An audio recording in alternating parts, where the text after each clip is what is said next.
Okay. I'm just going to wait a minute just to see it all happening. Yeah.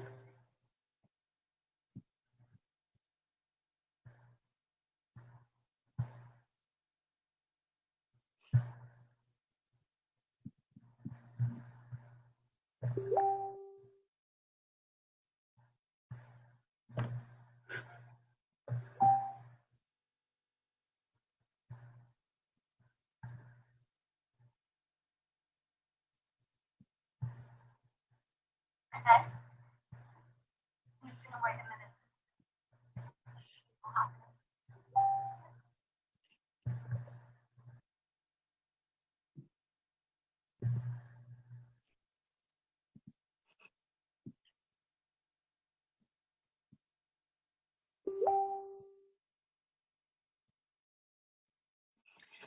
Okay. Hi, I'm not sure who's watching this at the moment, but welcome to the ISIS first virtual poetry evening. Normally we're doing this in somewhere like Common Ground or somewhere nice in Oxford, but obviously that can't happen, but we still really want to show you some lovely poetry. So tonight we've got a lovely set of poets. We've got Phoebe Stooks first up, and then we've got Sia Manga, Femmine Islander, May Sing and Helen Wood. So enjoy a night of poetry. It'll be going on for a few hours, you can tune in and out. And I'll just pass over to Natalie to introduce our first poet. Enjoy. Okay, hi everyone. So I'm going to be introducing Phoebe. So Phoebe's a poet from Somerset who's now living in London. Her writing has appeared in the Poetry Review, the Rialto and Ambit and other publications. Her pamphlet, Gin and Tonic, was shortlisted for the Michael Marks Award 2017. And in 2019, she received an Eric Gregory Award for her first collection, Platinum Blonde, which will be published by Blood Axe in 2020. And we're super excited to have her and to hear her read tonight. Hello, everybody. Very exciting to be here on the internet and a bit strange. It is really, really weird to be reading on Zoom. I've done it once before and it was terrifying, so it makes me a bit nervous. That's why. Okay. This first poem is called Paris. All I think about is love and money, marrying for money and falling in love on the side. Staying in love with my old loves, meeting them in oyster bars, never forgetting anything, never making any money. I think about Jean Rees in Paris, waiting for Harrison Ford to wire her some money. She was perpetually short on love and money. Did I say Harrison Ford? I meant Ford Maddox Ford. He had so much money. When I watched Parade's End, I thought I could be the little suffragette who loved him, as if I could stand a passionless existence, shut away in a girls' school, earning my little money. He never tells her how he is feeling. I don't want that kind of love or money. I want to be stinking drunk in a restaurant, eating bread from a basket, thinking of vintage Prada and snow. I'll take the love for the money.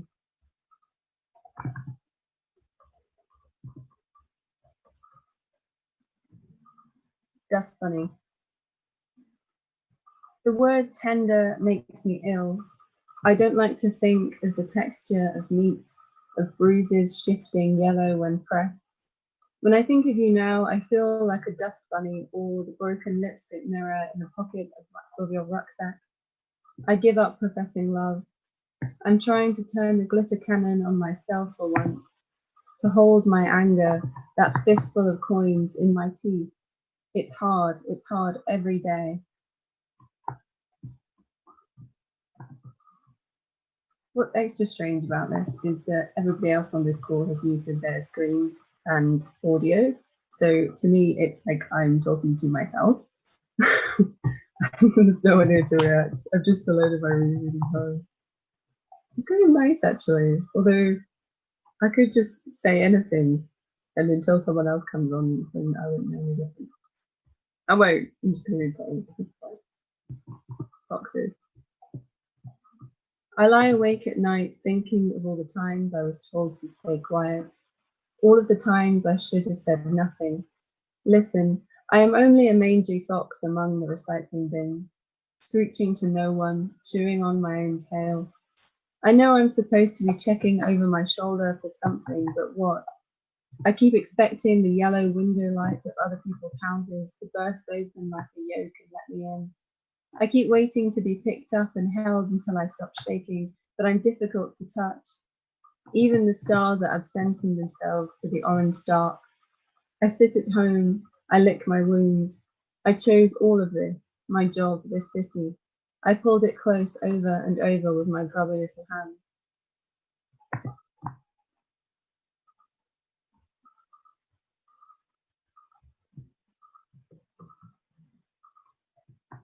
Men's rooms are almost all the same. They're all built out of Lego bricks or cardboard boxes. I've rifled through their books and learned nothing. I've asked them about the meaning of their t-shirts and learned nothing. I've woken up again in nobody's corner, a boxer on the back foot waiting for something to happen, but nothing ever does. Their curtains get progressively less interesting. They have no knickknacks to pick up. It's easy to do nothing here. It's easy to forget yourself. I don't know if anyone's heard of the writer Shirley Jackson. She was like sort of great doyenne of horror. But it's one of my favourite books called We Have Always Lived in the Castle, about these two girls sort of surviving a family tragedy. I think it's her last book.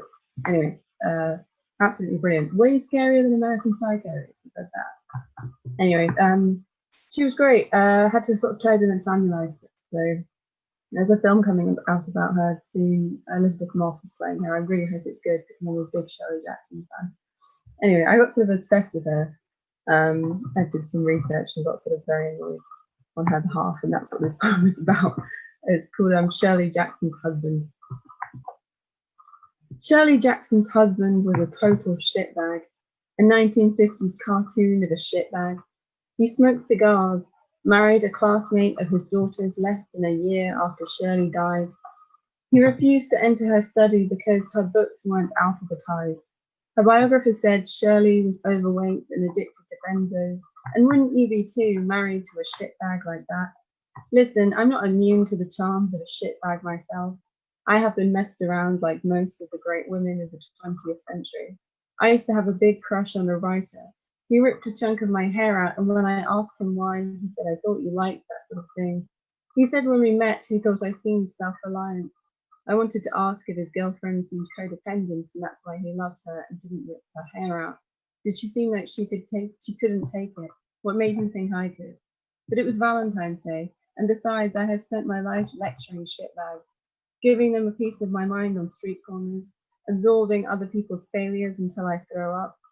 It changes you, that feeling of always picking yourself up off the floor, shoving your socks in your purse and leaving. It gives you infinite power. It makes you so much worse.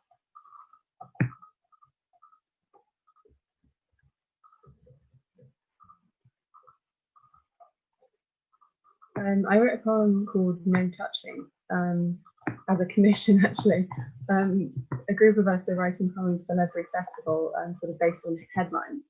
And we got asked to do this before everything's kicked off.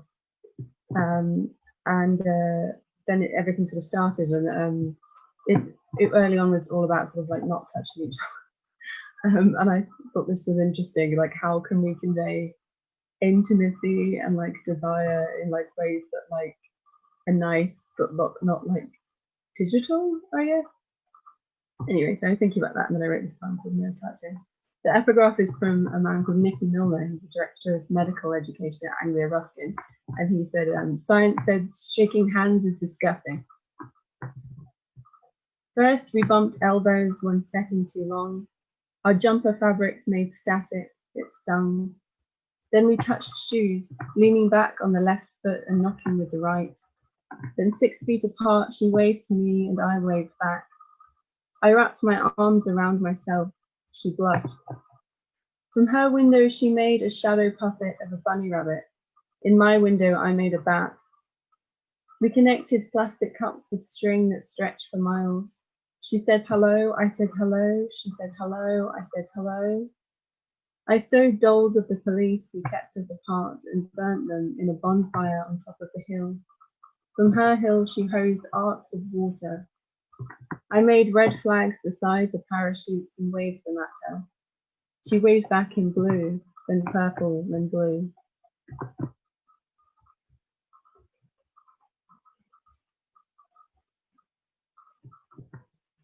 I've been thinking about birds a lot lately. My mum is like, she's like a witch, but in a good way. She attracts nature in a kind of insane way. And the garden like where I'm staying with her right now is like absolutely full of birds, mostly crows, which like seems like a terrible omen, but is actually kind of nice. She's also met a hedgehog and a toad. Like I don't understand how that works, but yeah, there is a bird in this poem, but it's not the point of the poem. But I've noticed that birds keep appearing. Every time I write a poem, I'm like, and there was a bird there. In March, I worry my emotions are medically too large. It's that time of year. I could be a heap of blossom in the gutter or a bird picking up twigs. I want to brush all the poems I wrote for you into a corner, tip them out of the dustpan into the wind. Can you tell me if you didn't love me, then you felt me loving you like heat in metal, or an animal's eyes catching a headlight, getting bright in the dark? I hope your friends are meeting up, hating my gut, telling you I'm not that pretty, I'm not that good.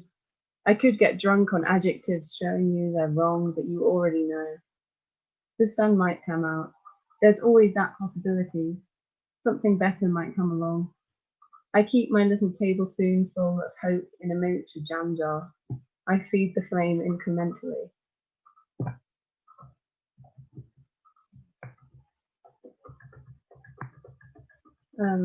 This is a slightly depressing poem.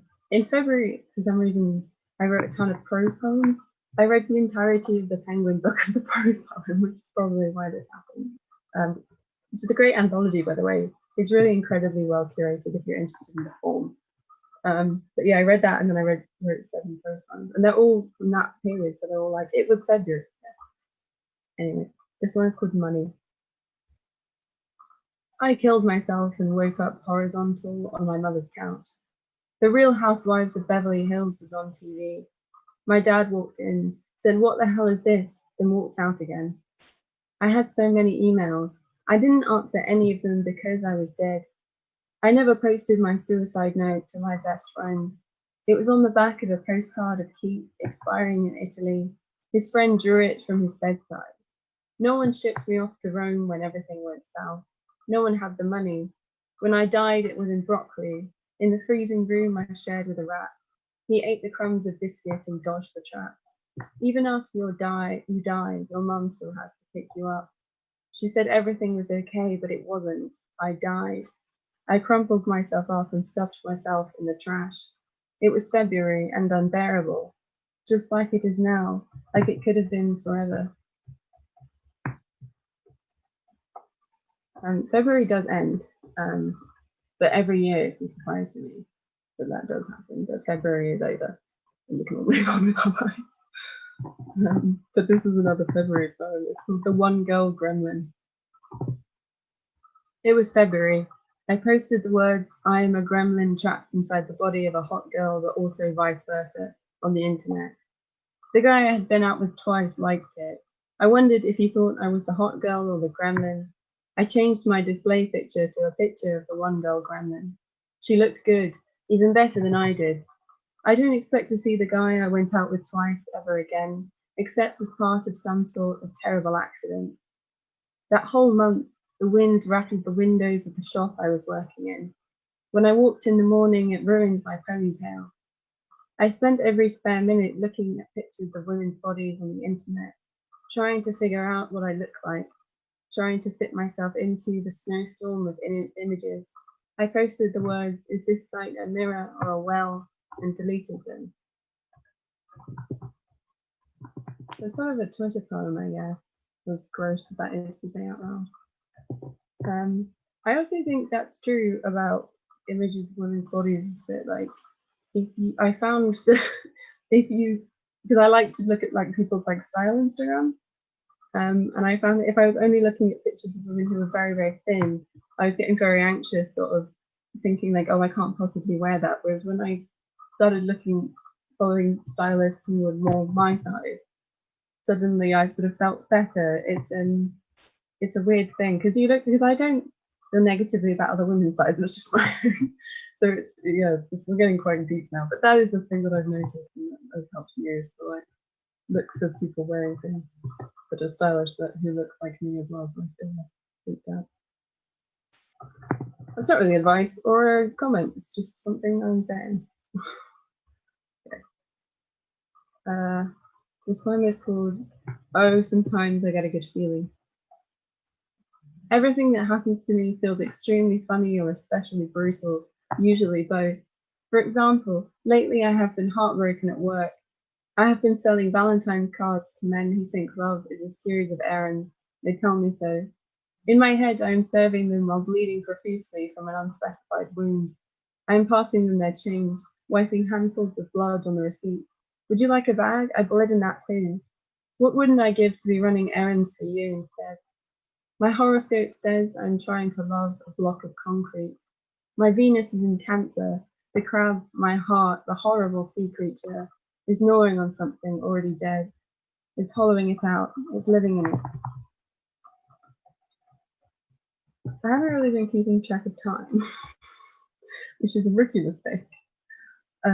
I hope that I'm doing all right and that no one is bored. I'm just going to check how long I've been going on for.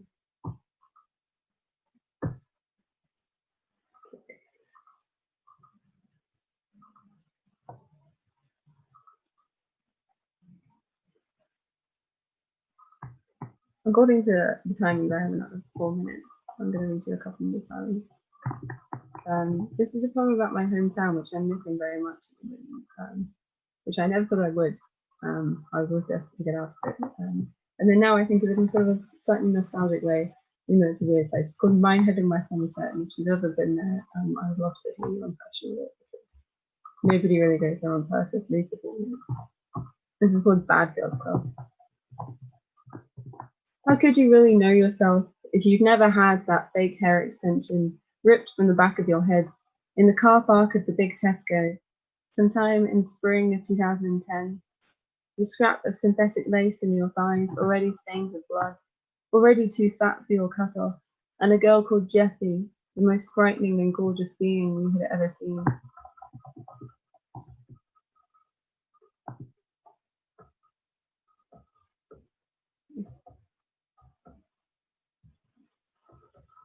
I'm going to do 2 more and then I'm going to be quiet and watch other people speak, which will be lovely. This poem is called Purple Heart. My ex's aura is bright red and mine is blue or violet or Vanta black, disappearing dark and taking all the light with it.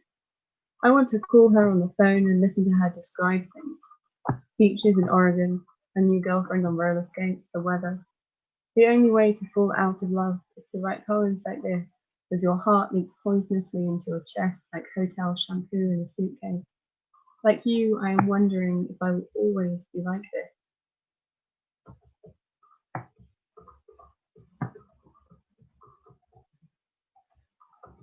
Okay, this is my final poem. This is from my book, which I should probably plug, because I sometimes forget to.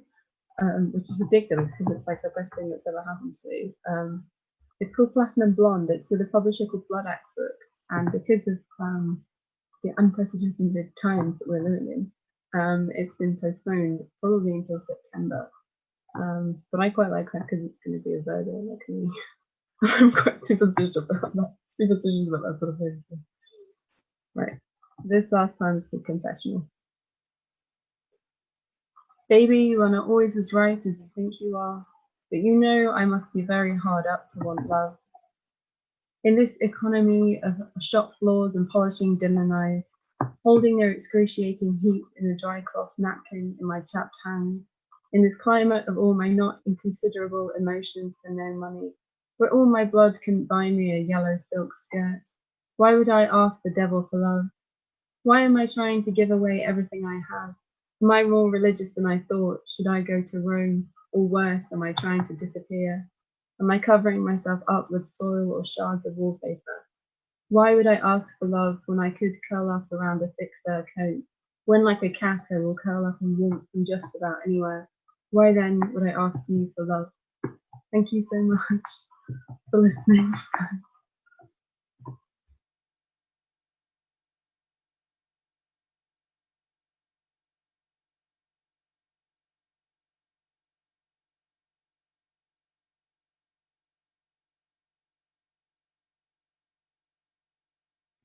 Hi, sorry. Thank you so much for that, Phoebe. That was great. I'm now going to pass on to the next person to introduce. Also, by the way, poets, please don't feel discouraged if you can't hear what people are saying or like see reactions. Obviously, it's hard to kind of know people are watching, but we are watching and enjoying, so don't feel discouraged for that.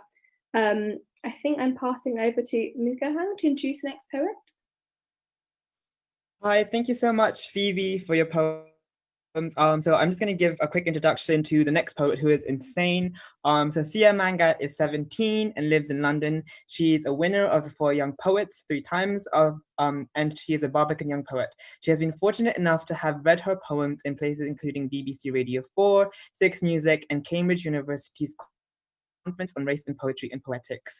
She would have been around doing her A-levels around now, but they're not going ahead, so she hopes to study English at Worden in autumn. So a round of applause for Sia Mangat.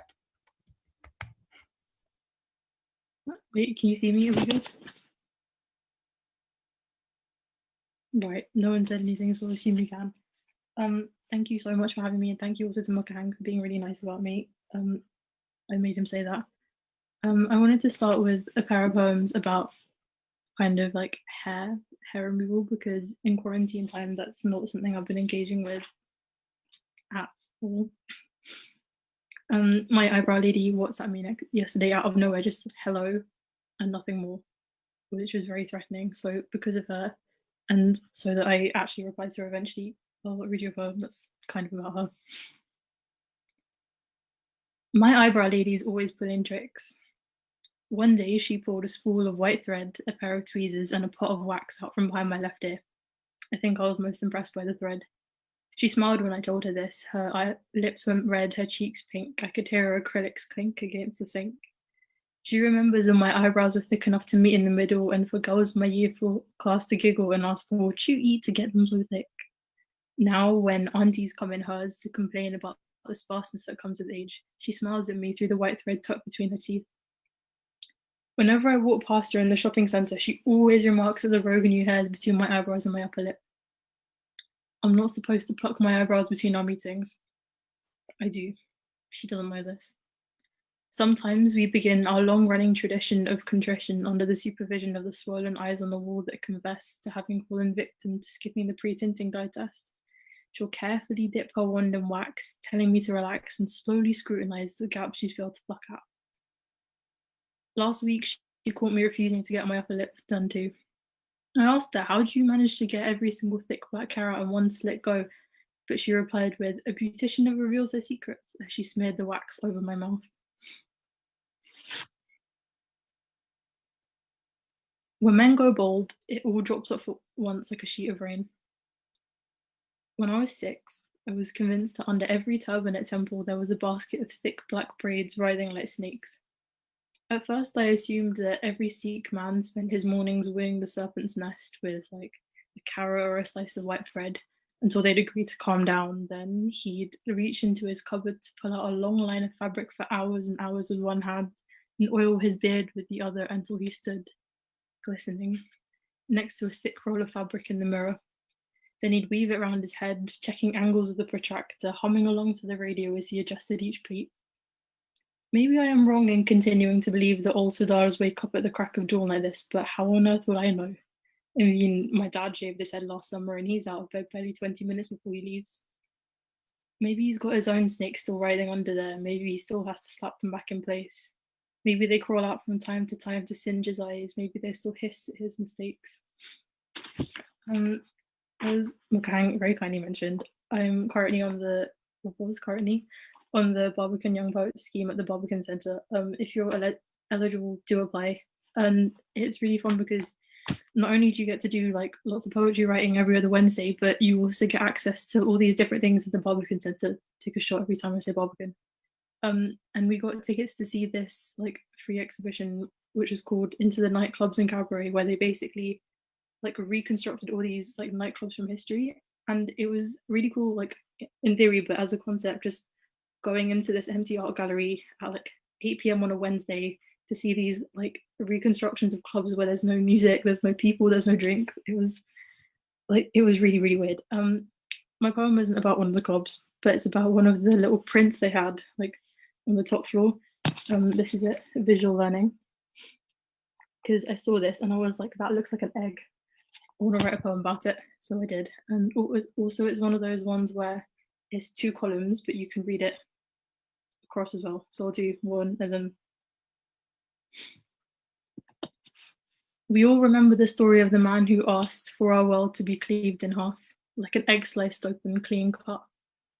Fate had 2/3 of his luck filling the gap in gold, and his right foot became blank, like a pocket of molecules refusing to rush into the like blood to the clot.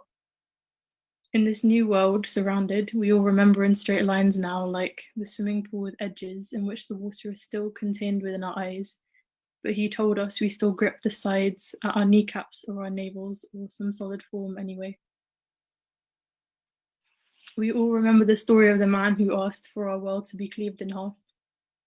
They condemned him to an irregular fate, suspended in white, whilst his right hand, like empty air suspended in water, into the like breast to the throat. He told us his body was molten by white protein, tender as a bite. He told us everything was split, that grief is room-sized and shaped, carefully crafted by us beforehand, but powerless. Consider the energy within our mouths, our brains. He told us that we still slide in and that only the darkness that seizes at our collarbones betrays us as capable of getting wet at all.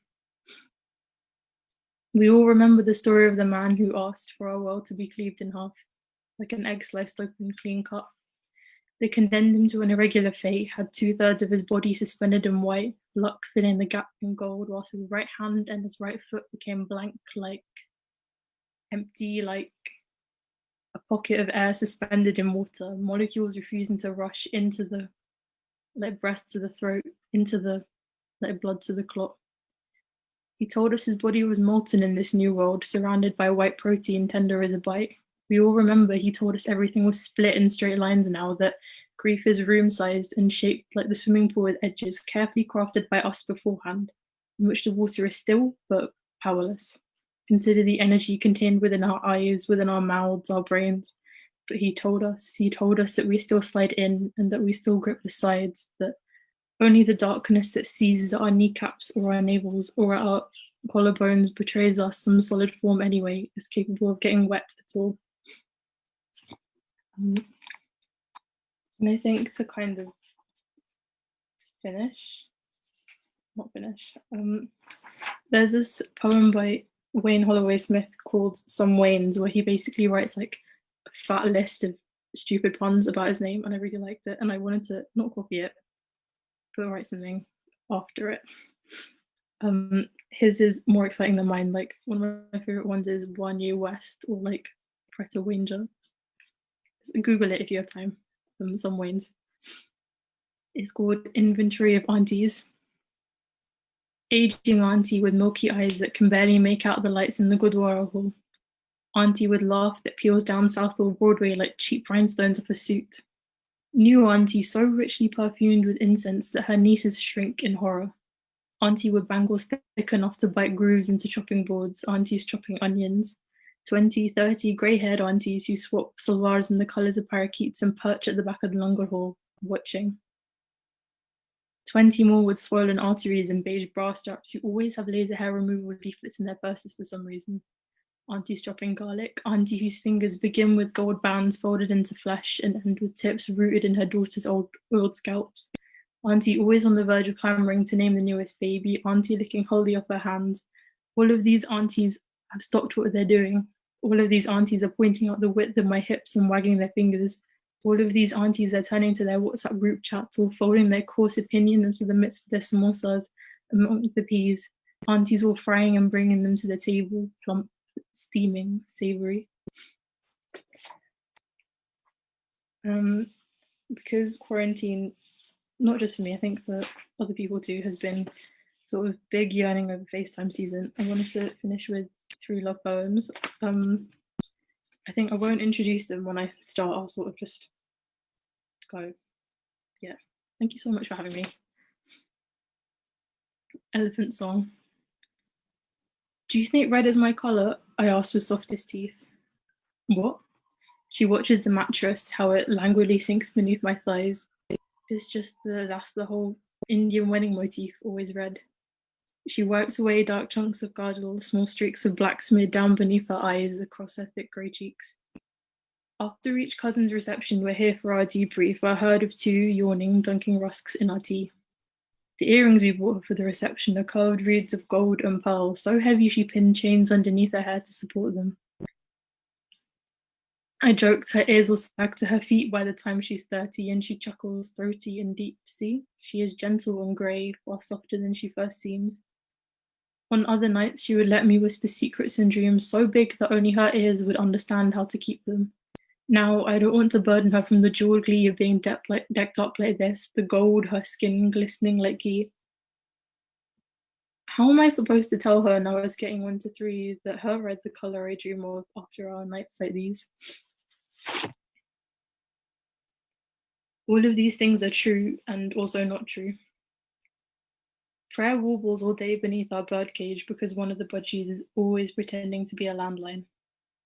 The only palm reader I know has never taken her jewellery off because the skin of her fingers folded the wedding ring in. I have nothing to say, but it is to you I want to say this nothing. I am overusing the word light. I am inventing dreams to sound more interesting. I am folding into myself like the night. I am turning and turning like milk, unforgivably sour. Once I sat down with a biro in each of my back pockets, had twin red and blue stains holding my jeans with my hips on the way home, like palms smeared with diagram blood from the biology textbook. Last night I dreamt we were in the McDonald's bathroom together. You drank light straight from the soap dispenser into your hands. I have nothing to say to you, but the only palm reader I know told me to paint my nails more often. Sometimes she holds my face up to hers and swears she embroidered every hair of my eyebrows and face with a needle. Last night I dreamt I answered the telephone with my eyes closed, and instead of your static hello, hello, I was being led through plants and leaves. Have I told you about the morning I woke up with shards of bioplastic in my mouth like glass, or the morning I picked your letters off my shelf in my sleep so I woke up bruised in your handwriting? You told me you had nothing to say.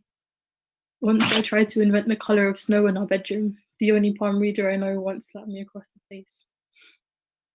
And my last one is a poem I wrote on Valentine's Day last year, and I got to read it in a forest in the dark, and it was really fun. It's after a poem by Jack Underwood, which is also called Love Poem to Myself. Your hair continues to surprise me in its texture after every single wash, like the shock of a photocopier lid realizing the other side when it beams a white light. I could listen to you listing your banned foods for days and tell you bad jokes about music as the food of love for even longer. If I pause to consider how long it takes nurses to find your veins, I too blush with warm pride and joy. Your ears are unremarkable and therefore impossible to improve. When I chance upon your face in the curvature of a kettle, I am overcome by the urge to blow you kisses, as if we are both tethered to the ground, but neither of us wants to take off. Thank you so much for having me. This has been a time. Thank you, Sia, for the amazing poems. Elephant Song was just took my breath away. After this one, I would like to hand over to Ivana, who will be introducing the next poet.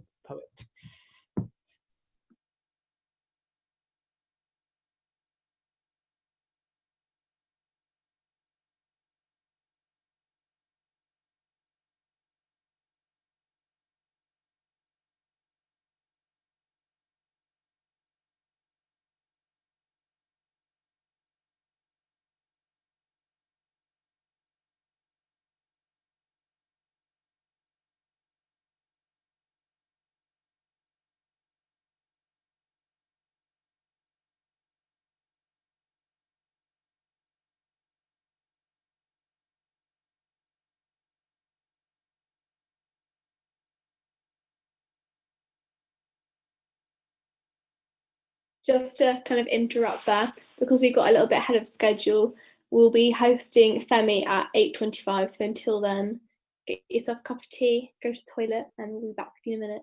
So thank you.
Hey, can you guys hear me if I speak? I'm speaking now, because that means I can go and do my set still.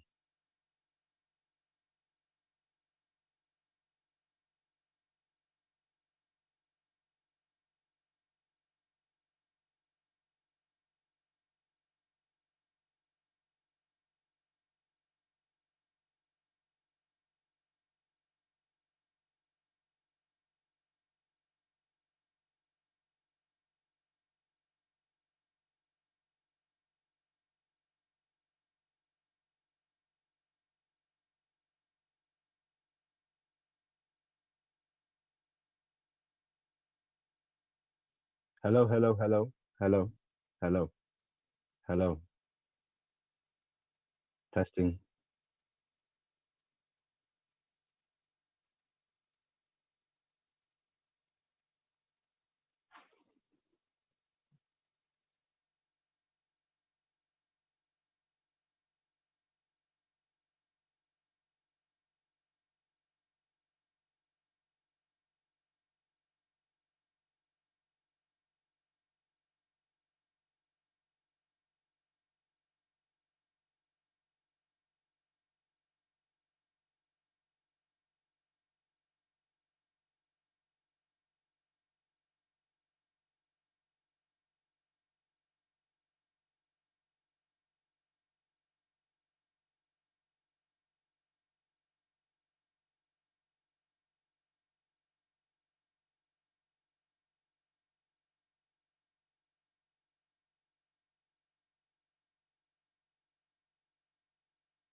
Okay, hello lovely people. Up next we have Femmine Islander, who is a poet, actor, filmmaker and activist from Manchester.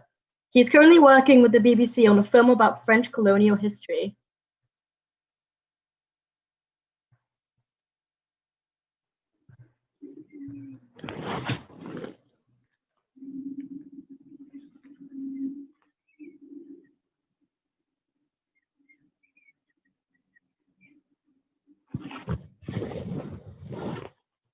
Hello?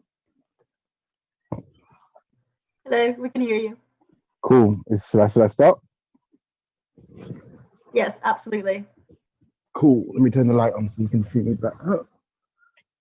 Cool. So this one is called Dreaming Spires, and it's about me at Oxford. It's actually two songs that are put together as one. One was written when I was 1.5 years into being at Oxford, and the other one was written when I was 2.5 years in the middle of the Rose Reform movement. So you'll see. Surrounded by opulence, 1.5 years I'd wandered through a city drenched in genius and wealth, confidence and pompousness. Ever the optimist, I found myself in Oxford and found Oxford in myself. Diversity is lacking, and yet diversity of people isn't lacking, so why it's hard to be a hack. Who do you appeal to? What is your group? What is your niche? I see the flag emblazoned right across your back. Like the Union Jack, stash, a bit of corporate sponsorship, Herbert Smith, Free Hills there along the bottom of it. PPE sees me feeling as if books are the very reason for my being. I'm only kidding, the work is okay and the library's forbidden. There's no steady rhythm to this life I'm living, the plays and the stage and the communal kitchens, the lies and the bitching, the rhymes that I'm giving and subtle racism when porters prevent you from entering a college where you have a tute in which you should be sitting. Know what I mean? You don't? Well, either way, it's no time to be getting emotional. Had Oxford been good to me, because that's how it's supposed to go. Dreaming spies, it's the city of dreaming spies. It's the city of dreaming spies. It's the city of dreaming spies. Dreaming spies. It's the city of dreaming spies. It's the city of dreaming spies. It's the city of dreaming spies. A college is a pair of rose-tinted spectacles. Here's an ethnically inflexible festival. Take off the spectacles and you can see the diversity, which of the two was imperceptible. Look at the hexagon next to you. Look to the other side there and the person is a square. Is it elitist, unethical? Yeah, but we don't care as long as our shape remains symmetrical. I'm the irregular hexagon, pentagon, banker, social worker, teacher. The rest of them all pass through Oxford, all use the privilege. Some see their time there as some kind of test of the hard academic work. Hard academic work. You have to respect that. Some of us work like monkeys, library junkies. Some don't. The two twos reflect that. In the city of dreaming spies, some dreams aren't academic. In the city of dreaming spies, some spies aren't that aesthetic. You get it? In the city of dreaming spies, men sleep on the streets. In the city of dreaming spies, this plays on repeat. Dreaming spies, it's the city of dreaming spies. It's the city of dreaming spies. It's the city of dreaming spies. Dreaming spies, it's the city of dreaming spies. It's the city of dreaming spies. It's the city of dreaming spies. Dreaming of a day when the hallowed halls of the institution I aspire to let me in. My palms are sweaty, my knees weak, arms are heavy as I wait for the letter to come in. Shout from downstairs, postman's arrived, and suddenly towards the letter I'm running. Open the letter to surprise, sunshine in my eyes, and I'm tentatively fettered to my grin. Fast forward a couple years, I'm an Oxford veteran, and it's better than I thought, and I'm better than I'd been. I'm reading the life of a finalist. My mind insists that time is unbridled with the restraints of sleep, and yet I insist that I go to cellar tonight. There used to be a club in Oxford, and grind a bit, bringing the essay to life a bit. I write a bit and just close my eyes. Just close my eyes. Shit. The deadline has passed. I write the email with no essay attached. Write the email far too fast and the syntax is past the point where I can get away with this cat. Surrounded by opulence. 1.5 years I'd wandered through a city drenched in genius and wealth, confidence and pompousness. Ever the optimist, I found myself in Oxford and found Oxford in the dreaming spy. Oxford's labor lost and thrown aside.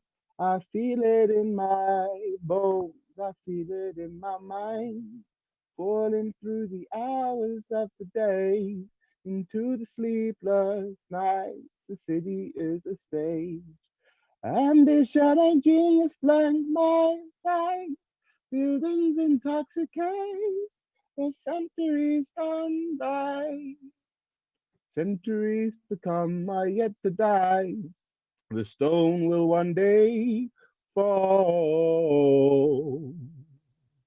The history survives, surrounded by opulence. 2.5 years I wandered through the city, drenched in blood. The good and the positive I can't deny, but good and bad is never black and white. Unlike Soweto, architects of apartheid constitute the architecture of our institution. Architects of death, architects of murder, architects of killing, architects of looting. But that's in the past, right? It's history. We must not forget the empires of old. No, Rhodes was a man of his time. Now we're enlightened. The statue is mortar and stone. His bones in Rhodesia remain, along with his name, and Mugabe, who's nasty and cold. We're enlightened with a free speech and democracy. Identity politics decays and corrodes. Rhodes, the last bastion of free speech, voted against positive discrimination in the full chamber. Explain to me how that's equality when there were 5 black students in the room out of 500. The vast problems that we face are erased. Class and race are ignored, and history today has its place. No, it ain't on the high street. The legacy of Rhodes lives in townships and boors, because rule Britannia, Britannia rule the way. Britons never will be slaves, but we can own them. Christopher Codrington, slave owner, Britain. To the best of my knowledge, you'll find him at All Souls College on a statue in the library he built off the money he made off black bodies. Where's the guilt? Please, who needs guilt when you have dreaming spies and money? Lots of money. Slave owners' money. Blavatnik's money. More money than many third world countries. The Oxford endowment is 4 billion. Liberia's GDP 2. The world is skewed. A pipeline from school to prison. A pipeline from Eton to the city of London. This is the latter. The funding we get is abundant. We're balling. It's wondrous. We're literally balling. Each week at a different college with different colonial artifacts and a different single-digit black intake. It's mad. It makes me sad to know that black lives don't matter at this institution. I'm dreaming of a day when the hallowed halls of the institution I aspired to are more accessible to those who are not posh white from the southeast, with 2 brothers who have already applied to such institutions and got in. One at Christchurch, the other at Robinson's, Cambridge. Blameless roommates at aristocracy. I've seen less Somalis than statues of Socrates, and yet the UK has the largest Somali community in Europe. Since the 19th century, they'd been here, and at Oxford, I'd met a grand total of 3. Guess how many people I met from Westminster? Sinister. Even us that are here, too often privately educated, MGS, Eton, Tonbridge, children of princes, groundbreaking research and stifling privilege, built on the pillage of village and looting of land. We bury our heads in the dreaming spies. It's the city of dreaming, dreaming spies. Oxford's labor lost and thrown aside. I feel it in my bones. I feel it in my mind, falling through the hours of the day into the sleepless nights. The city is a stage. Ambition and genius flank my side. Buildings intoxicate. The centuries gone by. Centuries to come are yet to die. The stone will one day fall. The history survives. Cool. So that was Dreaming Spires. What time is it? How long have I got left? What time? I'm sure you guys are tired. Yeah. Cool. So to 45 past, or just before 45 past, we started a bit early. So I've got just over 10 minutes left. It's a long song. This one is fitting because I'm currently on my houseboat where I live on the river, as you can see if you're looking at the screen. So this song is very fitting for my current setting. It's called Water. Water is life. Water, agua is lyrical. Hate to tell you, I'm getting kind of cynical. H2O makes up most of my body, but I'm sweet, so I'd cordial to each and every syllable. Robinson's fruit juice in my childhood, Vim told me to go down to the river, so I washed him away. Drink water every day. Play with the waves. Wait till they break on your face. Oh, I'll manage to survive. Each drop of atmosphere that hasn't been destroyed somehow presents another life, significant spillage on the side. Reservoirs of waste away. The drain will not run dry. Water is life. Without it, you die. Let's keep on living, survive. Water is life. Water is living. It's past its pH levels and it celebrates by drinking, sparkling with energy, but still, till it's had its fill, runs coolly to the river just to chill. I lost my bottle. I lost the lid. I poured my souls out with the waves like the prophets did. It came out in 3 parts, but only one was oxygen. Breathing starts to stop again. Under the water and immersed, things are getting worse till I quench the water with my thirst. That one is water.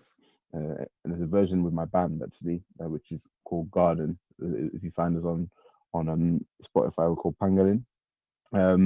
This next one is Innocent, and it was because the our piano player asked me to write a song about a kind of innocent child, so you get the vibe. The pavement's waiting.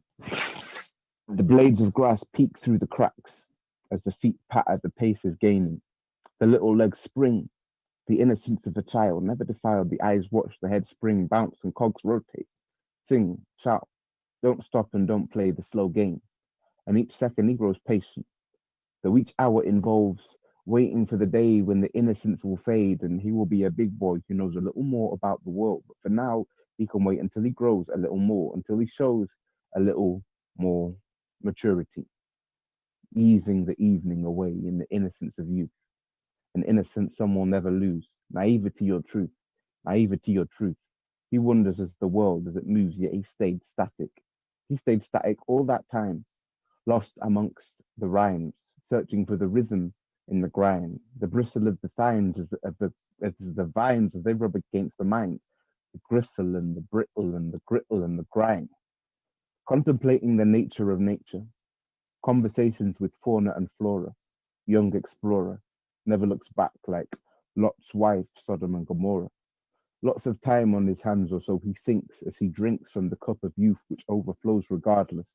But as the shards shatter and the innocence is broken, the contents will spill out in seconds. But for now he feels content, opaque and pale as the innocence of youth beckons, or so he reckons. And each second he grows patient, though each hour involves waiting. That one is innocence. This next one is called Double Consciousness. Hercules can't hide, there's a space in his soul. 2 people inside that can never be whole. As he walks by, leaves a mark on his skin, but a mark can never reveal what's within. Da da da. Double consciousness, aim high. He willing to fail time and time again. He watches the paint dry. He finna live in the make life. He living to make mine. He stops and sees sun bows and rain shine. Aim to the ceiling with brave eye. Release the bows and low to the floor. The same guy who yesterday was driven now takes rides in the passenger seat of the same life. Nothing more he can say. Fine. The blade blinds. Hours cut into the same eyes. Wasted upon the mundane times he's living. Or he's living in these mundane times. He needs to escape to somewhere not quite as fake, kind of villainous thoughts. Occupying the same mind, the rage finds no route to elation. The page turns, the cage binds. Which sage could have predicted that the sage lied? Hercules. Pluck out the sage's eyes. Double consciousness, aim low. He living in pain. Oh, he's always got a. No, sorry. Double consciousness, aim low. She living in pain. Oh, she's always got a smile on her face, though. Under the thumb of despair, where to go? Impeccable teeth and impeccable hair. Inside, she's always saying no. But when he asks her out on the train, the refrain plays the same note. He loving life. And so on the date they go. She lives in 2 lanes, never deranged, like choo choo, all aboard, hey yo, the one she presents to the world and the one in which the sadness remains, like freight trains, the lanes grow. Who can predict when train tracks are unstable? Who can predict when train tracks are unstable? The one she presents to the world and the one in which the sadness remains, like freight trains, the lanes grow. Who can predict when train tracks are unstable? Who can predict? Double consciousness aims straight. He living to see her. She's dying to see him. The brain waits, but all he can see is a facade. She presents a facade and hopes he don't notice as the rain baits. Two universes gaze into one another, but can never know the secrets as the other presents a feigned face. Two universes gaze into one another, but can never know the secrets of the other presents a feigned face. So I'm on 22, so I've got a couple of minutes left. Which one to do? Let me think. What have I done? I can do one that I did when I was very young. This is during my GCSEs because I was raised a Christian, but then I was starting to lose my faith. And so this is representing some of the thoughts I'm having as I'm doing GCSE religious studies. Also, it has a science reference in there, so it's important to anyone who gets that.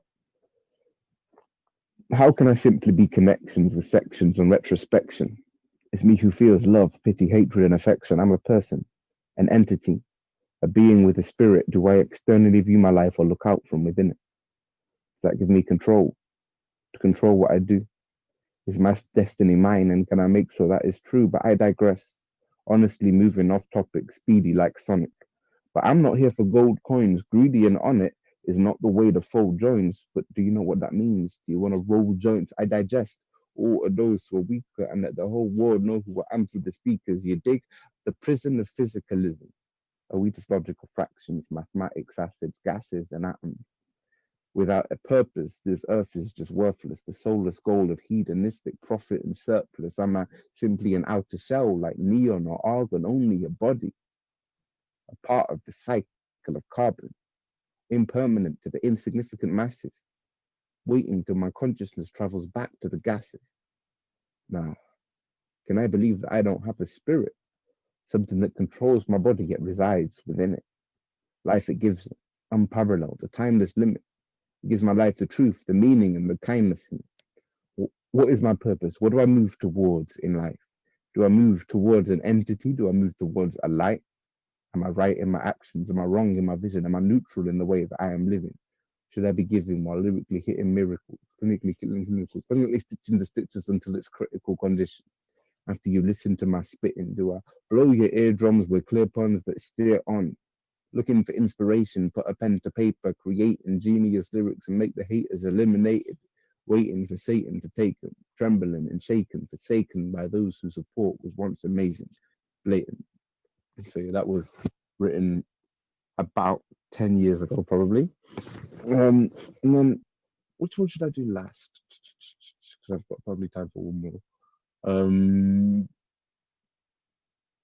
Yeah, I can do the day in the life.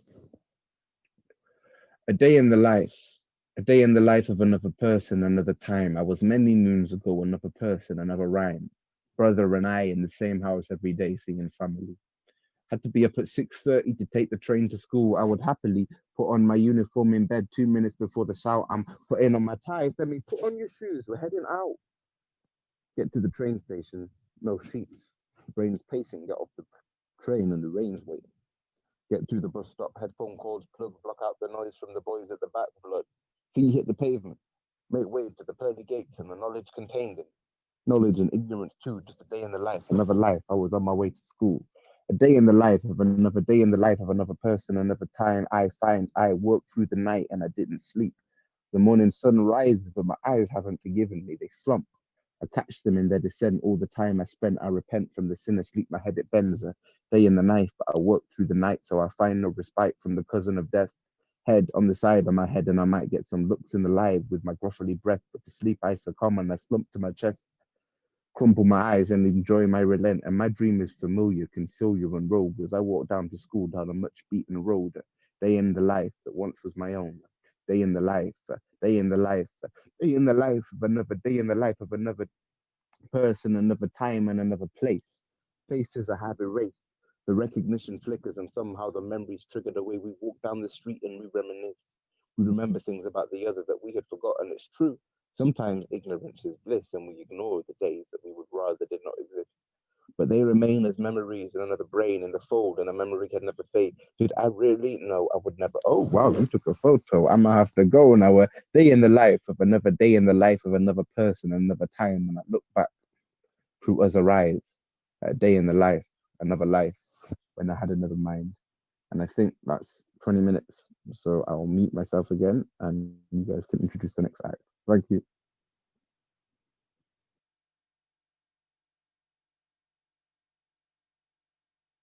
Thank you so much, Femi. I can't believe how much you managed there without even looking at notes, all from memory. So yeah, that was amazing. So thank you. I'm now going to introduce our next act. We've got May Singh, and she is a poet, singer, and songwriter, and a musician.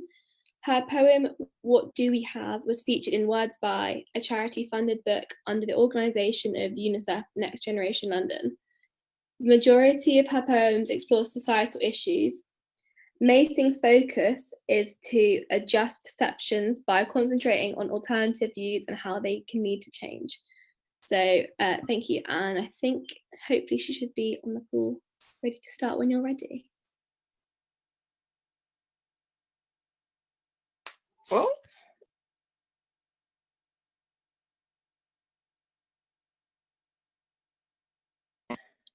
Okay. Hey everyone, hopefully you can hear me. Yeah, my name's May Singh. Started writing about over a year ago, so yeah, so I'm gonna start off with one of my first ever written poems called 4 Dimensions, and it basically, the backstory is about when I just turned 18 and all of a sudden your responsibilities have just changed drastically from being literally like a year older. So it was just, yeah, basically. So yeah, without further ado, I'll get into it. I'm that age I would say I couldn't wait to be. That age where I'm too old to take foolishness, but too young to understand the complexity of adulthood. I'm that age. Now, age is defined as the length of time a person has lived for, existed for, but I don't feel that age. I feel ancient. I've become so old, so young, responsibilities weigh so heavily on my back that I hunch over, relying on a stick, which is the only thing keeping me on my own 2 feet, but you wouldn't know that unless you stepped into my size freeze. I've got small feet. Age is conceptualized by a variety of dimensions. Biologically, psychologically, chronologically, and socially. So how old are you really? Flooded in these desynchronous zones, I age fast in the city, so I could feel 50. That's half the years to 100. I feel half the years too unnumbered. Pride in achievement was the famous school saying, a statement that would and could only encourage those who enraptured their success, but success is now associated with the number of marks that one receives, which then miraculously transforms into letters A, B, and C. The well-known alphabet learned at the age of 3 has now developed a different meaning. A conveys breathtaking, no longer apple. B signifies good, no longer ball. C connotes complaining, no longer cats. The rest of the alphabet went missing. Where did the others go? I asked. I was left with silence. They tell me I'm an adult now, that I should go hunt for a job. Last time I hunted was to find the golden treasure, but I'm told this time it's worth value. The type that leads to pleasure. The type that shouldn't decide our fate, but it does. The type that we should donate, but we don't. Instead, it's the type that the capital loves to calculate. The stack of green numbers is what people love to smell, see, and feel, but more time. Is it even real? Bills to pay, people to see. I don't remember growing up this fast, at least that's what it seems to me.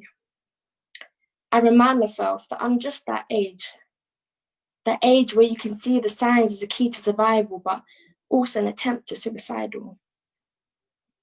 We are all born in age and all die in age. Within these timeline ages accommodate memories, semantic meanings, a whole life documentary. From that time to this time, a man-made concept that maintains lifestyles in synchrony. Indeed, to help celebrate the day of birth, the day that determines our age accurately. In hours, minutes, and seconds, those times last however long until they send us up to heaven. Now ask yourself this question. How old are you really? Biologically, psychologically, chronologically, and socially. Thanks. So that was my first ever written poem. Then I wrote on another one called What Do We Have, which is featured in a poetry book that I was fortunate to be involved in. And it's basically just about kind of like recognizing those who are unfortunate, but not trying to basically discriminate them because of the way they live. So yeah. Enough food to waste, not enough to feed. Enough money to spend, not enough to lend. Enough land to build properties on, but not enough to provide roof over heads. Where have the priorities gone? Sorry, These cold streets leave people to suffer when they sleep.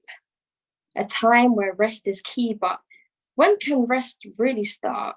When all is left is a cardboard sheet under the bodies of civilians? Where's the government to take action over these dreadful conditions? Of course, they're just considered as an interference. To the human race, just utter disgrace. Let's replace them with skyscrapers and office buildings. Forget the impoverished children just for a second. No. How can one neglect the concept of humanity? It's hard to have an understanding when there's a loss of magnanimity within our society. Creating personalities that begin with anxiety, which proceeds into insanity, or those with the mentality of precious vanity. You see, the opposing lifestyles will always be in conflict, but how about if you evict yourself from the picture just for a while and identify the unfortunate with the same human being profile as you? Thanks. So that was What Do We Have? I then got a bit loved up in my lifetime and didn't turn out great. So I wrote about that. This is called Fool's Paradise. Beautiful. Take the fool out of beauty. That's what he made me. Filled with the wrong intentions, I craved him more and more every day. Beautiful. Take the fool out of beauty. That's what he made me. A beautiful little fool. I get it. It's too much to give her full respect. Show her the dirtiest of disrespect. I should have known the side effects of love, or shall I say lust. All along I thought I was cuffed. Perhaps not. I guess not. He created something that didn't match my reflection. A different version from my concept of perfection. He was given my fullest attention that just resulted to self-deception. His impertinence transformed into a revised perception of mine. Entrainment is what restricted my third eye from opening up. He had prescribed me with the highest dose of the strongest medication. The deceived lethal injection, it started to alter my vision, blurring out the lines to the point where I became blind. Visual restriction is what led to my bloodshot eyes. Trigger pulled, bam. Shot once, shot twice. I was living in a fool's paradise. Was I the life of a hoe, sket, slag, or whore? Oblivious to it all. He abused his power to abuse my weakness. He was truly an alchemist. Days on end, he'd play with chemicals, inducing me with toxic potions, crying. My only cathartic release, product of his man's compulsions, addiction, never led to lonesome peace. Trigger pulled, bam. Shot once, shot twice. I was living in a fool's paradise. That's that one. This one is called Empty. Oh, actually, no, I'm gonna do this one called May Sing, which is my actual name. So it means beautiful heart in Chinese. There's different ways to spell it and say it, but yeah, it's basically that. Yeah, it's actually my middle name, so here we go. Mei Sing translates to beautiful heart in Chinese, which isn't the same as being Vietnamese, Taiwanese, or Balinese.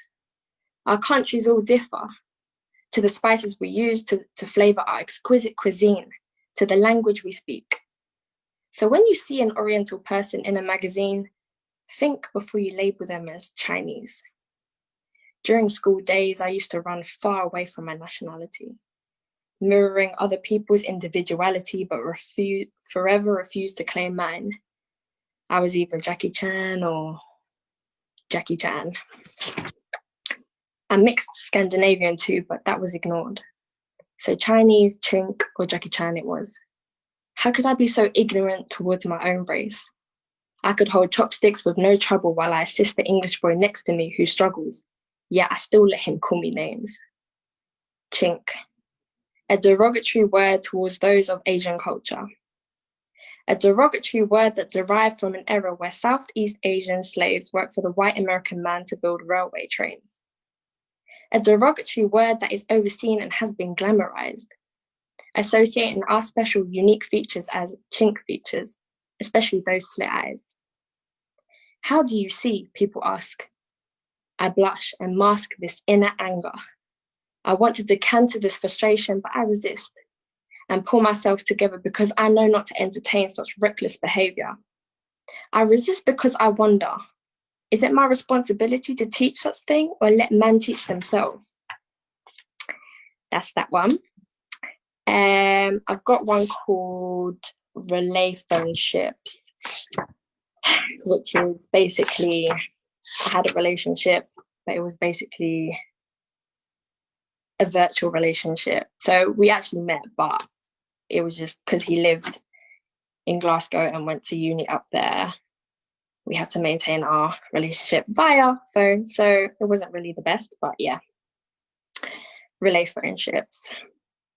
My relationship with my phone is deeper than the ones I called loved ones. You see, I take it everywhere with me. Helps me with directions when I get lost, or tells me how much thing costs. Even talks to me when I have a question like, hey Siri, how do I get rid of this indigestion? Who needs people when you have everything on a screen? I mean, we're no longer going to see green anymore. By the amount of iPhone screens that surround me, I'm living in a digital forest. For the rest of my living years, I really do fear. Because not only are people becoming closer online, but more distant face to face, but who cares because we got FaceTime. I love how we can talk when I'm not with you via text, but then you get vexed. Because you read my messages wrong, all because I forgot to put one emoticon to set my tone right. This non-verbal communication life is a tough one, I'm not gonna lie. So I try to call you, but you just decline. So, shit, here we go again. Maybe next time I'll add a kiss to show you that I actually miss you and I'm not just blabbering nonsense, and so you don't take my sentence out of context, phone. I've been nothing but loyal to you and you do me dirty like this? You've now made my mood switch. And trust me, it's not a pretty sight. I'm certain my private online detective won't want to describe it either, but it's all right. I'll just tap into Google and see what resolutions come up with how to deal with a real diva. I'm diving deeper than I ever thought. I'm running out of oxygen, risking my life in order to survive. Get me out of this tunnel vision life. If I had ever known how toxic this relay phone shit may have been, I would have never thought twice on jumping in. But here, I, you, us, we are all struggling. You see this relationship? It's a love-hate relationship. So yeah, that's that one. And then I'm gonna do one more. So obviously during quarantine and all of the palaver, when all the stocks were empty basically. There was no pasta or whatever, and I love pasta. I just love food in general, innit? So I wrote this poem based on pasta, and it's called Only the Badders Eat Pasta. Yeah, so this is this one. Oh, how I miss pouring olive oil all over you. Your al dente, buttery self can never be compared to anything else right now. When that mince is all wrapped up in them lasagna sheets, oh boy, it gets messy. I've met all kinds of you. Curly, straight, colourful. Sometimes you show me that butterfly effect. So perfect. You make everyone smile because you're so silly. I've been deprived of your presence for too long. I'm actually going spag stick. I know you'll return someday. I'm praying before May. I'm just tortellini in love with you. And plus, the badders are waiting to be fed. So yeah, I think that's my time up. But yeah, thanks for listening, and thanks for having me as well. It's been a massive honor. And all poets, amazing job, and I can't wait to hear the rest. So lots of love. Thanks.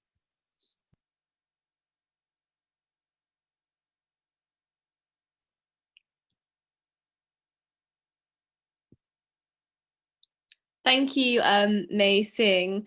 That last one really made me laugh as well, because I feel like I think we can all relate to as well. So thank you, I really enjoyed that. So finally, I'll introduce you to our last poet of the night. We're a little bit ahead of schedule, but I think you can always kind of watch a bit later, so it's okay, we'll go forward with it if they're ready. So our next poet is Helen Worden, and I'll pass over to Natalie just to introduce her. Thank you. Hi, so I'm beginning introducing Helen. So Helen's an 18-year-old poet and winner of the 4 Young Poets of the Year award, the Compass Poetry Prize and the John Betjeman Prize. She's currently studying English at Oxford, fun fact, at Wadham College, and I'm super excited to hear her read and want to thank her for being here tonight. Okay, over to you, Helen. Oh, can you all see me? There we go. Thanks for that introduction, and thank you to everyone else for sharing your work. It's been such a lovely event. So big up everyone who organised this, and everyone at the ISIS for having us all. It's been really nice. So the first poem that I'm going to read is a recent one, and it's kind of doubling as a cheeky promo for the Worden Poetry Collective because it was written during one of our free writing exercises there. So if you're interested in a bit of free writing and stuff, then keep an eye on our Facebook page because we're probably going to be running some stuff through quarantine. Yeah, so this was part of a free writing exercise just about our first 2 terms at Oxford. On sunny days, the soles of my feet tasted the guava juice streets, the chewing gum, the white cold river. On winter nights, the police siren was my skylark, she never slept. Sometimes now, walking through town with armfuls of Beckett and de Beauvoir, I trip and fall and spear the ghosts of versions of myself from years ago, at empty bus stops, skulking in doorways, leaning into secondhand smoke and sneering at all the girls I've turned out to be. After my first bad essay, I stumbled back to Magdalen Bridge, crossed over, walked east, breathing in drunken shouts and dirty mattresses with relief. I want it all back. The man who stands on the pavement swinging his bottle and offering roses, my neighbours bringing their cups of tea to watch fights in the street, skipping school to collect fistfuls of coriander, bitter bouquets for the wedding of the long afternoon and the turbulent night, the sighing of old fridges, the scrap metal collectors I love like brothers, the bailiffs I fear like gods. And the next few I'm going to read are some older ones from my pamphlet. So apologies to all my friends who've heard these to absolute death, but you're going to get them again. The first one is Eclipse. August is diminishing, leaving us in a crescendo of fruit flesh, a flurry of angels' wings and snatched voices wrecked on rocks that were once lava. There is bruised confusion in these waves, a taste of honeysuckle like bushes full of candles. Even God slips up sometimes. Towel dries her hair even though she knows it will make it frizzy. Knocks the moon in one graceless elbow into an embrace with fire. Somewhere above North America, The sky siphons darkness from the sun, and the people are one shadow away from becoming blind.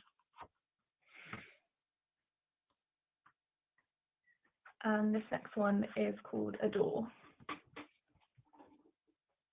Every river I swim in carries me back to the house, deposits me like silt at the yellow back door. Forgetting was easy. The dusty rooms and shrouded furniture never suggested water. But in memory, the mothballs and overgrown raspberry patch indelibly inked with that black river. A house with water under it is the graveyard of the whole town. A house with water under it houses the whole world. We knocked on the boarded up doorway and never thought about the dark mouth under the house. Today, the water looks for a door, a way to make me bear the weight of all our histories dead. See, give me back the scar that used to run from my hip to my thigh that is now unimpressive. Or better yet, give me back the unbroken skin from the moment before I slipped. Return not just the blood from that wound, but from all the wounds washed down the sink 100 miles away. Paper cuts, hangnails, pinpricks, I'm sure they reach you eventually. Give me back the eyes that can find queen shells, along with every skill lost between generations. Give me back my choppy reflection and the half of me that belongs to you. I am a mirror of my mother at low tide, wondering every storm season if her childhood home will break free of the cliff and disappear into the water, if this will be the wave that sends the floors she walked on into silent submerged sands. Give me back all my blood and all my summers. You preserve them, trapped inside those 6 years when I addressed God daily. And this next one's called Bookish. All my poetry skirts around the truth. I can tell you some versions of it if you'd like. Once in sleep paralysis, Bertha Mason went rummaging through my dressing table and then held me down in my bed until I accepted death. My 10-year-old self follows me around, talking incessantly. In this bloodbath of a poem, the table I write on teems with the atoms of the dead. And in the Parisian suburbs, I drink from the tap and taste the ashes of Joan of Arc's body. Here, I am nobody's mother, but everyone's fool, full of tiny rituals, crawling and asking for signs. I press my fingernail to my eyeball and I think of St. Lucy. I wonder if, with her eyes restored to their sockets in her tomb, her palms continue to weep like mine do. Another version goes like this. I receive love laterally and never expected. I receive love like a house guest. I write in handwriting that is not my own. With my eyes closed, my eyelids rise like a curtain to reveal cavernous rooms of impossible dark. In truth, there is something at the heart of this poem that I can't touch. There is nothing miraculous about this huge little life. The rain is hissing outside, and the God I don't believe in is in everything. And this next one I'm going to read is a newer one, so I'm going to have to find it on my phone. Here we go. This one's called Side Effects Include. Tremors, nausea, loss of appetite, loss of libido, insomnia, the sudden, terrifying realization that the world is beautiful, that just the sight of grey light on the trees can be enough to make the day worth it. Showers in the dark become ecstatic. Getting a Facebook invite becomes a religious experience. You'll find yourself walking with that new shoe bounce. Discover that most people don't see people who aren't there. Most people are baseline content. What they don't tell you about recovery is how selfish it makes you. How when your friend is sobbing into your shoulder over her overdue essay, all you want to do is yell and dance because you feel normal and so dizzy with it. Tell me how not to be afraid of getting better when every poem I've ever written was wreckage, instability shedding its skin. This is an ode to the brief, dark mornings before the meds kick in when you wonder, how did I ever live like this? And Snapchat Memories doesn't know you're 6 months clean, can't differentiate rise and grind from a 48-hour bender, so you watch the video of yourself on the floor of a public bathroom, imagining her to be an angel spread on a fishmonger's slab, ribs like wings. Who is she? And does she know how the lunchtime sun looks when you're delighted with the project of living? I've just realized that I definitely didn't prepare enough to fill the time, so we're going to be done quite quickly because I only have one more to share with you guys today. But again, it's been a really nice evening, so thank you to everyone who's part of it. This last one's called Appointments. The first doctor insists that my relationship with food is to myself what a seed is to a fruit, that my eating habits are the moon and all my life's catastrophes are the tide. The second doctor makes a diagnosis I can't pronounce. My father tells me I'll fuck up my life if I don't get a grip, which are all strictly medical terms. I want a perfect life that everyone is jealous of. I want all the water I touch to turn into pearls. I want a miserable life that everyone is jealous of. Summer is to me what a stained glass window is to a fist. I should have prefaced this poem with an apology to my family and to the NHS, because there's nothing you can say to a poet and be certain it won't be set loose again. That's it. Thank you.